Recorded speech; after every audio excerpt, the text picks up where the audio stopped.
Hi, welcome to the Festival's TV studio. How are you? Yes, well, thanks. Yeah. Why don't you introduce yourself to everyone and tell them what you do? Yeah, so my name's Ed Mackenzie. I'm married to Ali. I've got 2 kids, 7 and 5, 2 boys. And I work for the Methodist Church as a discipleship development officer. And what does that do? So it's partly around identifying resources and opportunities for Methodists to kind of engage with discipleship.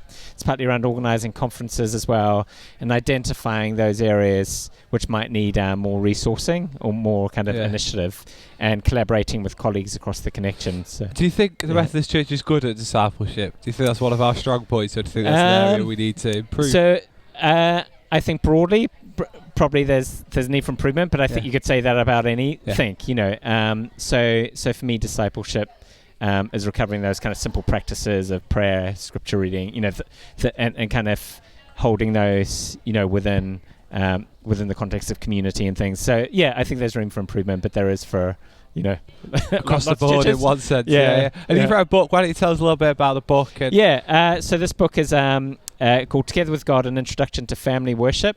And the heart of the book is 15 stories of how families across the UK worship together. Right. And so the idea is to promote family worship as regular, intentional times when parents or parent prays with their kids and reads scripture with them. Do you think we do that, like discipleship, family discipleship? So obviously, we see it on a local level as being really crucial to what we deliver. Do you think that across the board is something we need to connect again with? And Message Church even started it, hasn't it? Yeah, I mean, I've got no doubt that something has been lost within the church around the significance of faith within the home.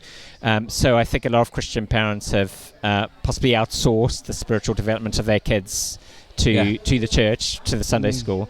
And I think possibly there's a fear too of imposing faith on your kids, kind of indoctrination.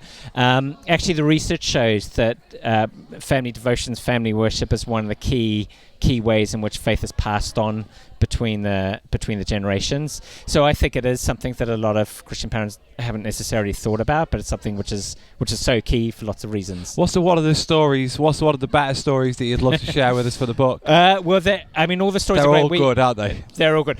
We try to get a variety, so people from England, Wales, Scotland, Northern Ireland, people from different church backgrounds, different cultural backgrounds. I mean, one of the stories was a Methodist family from Pakistan who have 2 teenagers, two kids in their 20s, and they had a rhythm of every evening gathering together as a family, singing Urdu psalms and songs, reading through the Bible together, and the kids kind of taking part in explaining what each chapter of the Bible was about. So that was in some ways quite an intimidating example, but actually a really inspiring example. And as a Pakistani Christian family, something that struck me was that for them that was quite a natural part of their Christian culture. So in Pakistan, where Christianity is a minority faith, that's something the Christian families do. Whereas over here, I think it's far less common, and I think it's far less taught about. So part of the book is just raising awareness, raising consciousness. But I should also say we've also got stories in there which are much simpler. There's one family who has a kind of Shabbat meal each weekend where they light a candle, say some prayers, read some scripture, share what's going on within the family, and that's their rhythm. So part of the book's kind of saying it's about finding a rhythm that suits you. And how can people get hold of the book if they... So we have a website, togetherwithgod.org.uk. But it's also sold through other websites as well, but that's probably easiest. So go on to get togetherwithgod.co.uk, .org.uk. We'll put that up on the screen, that'd be great. All right, thank you very much for coming by. I hope you have a great weekend. Great, thank you. Thanks, all the best.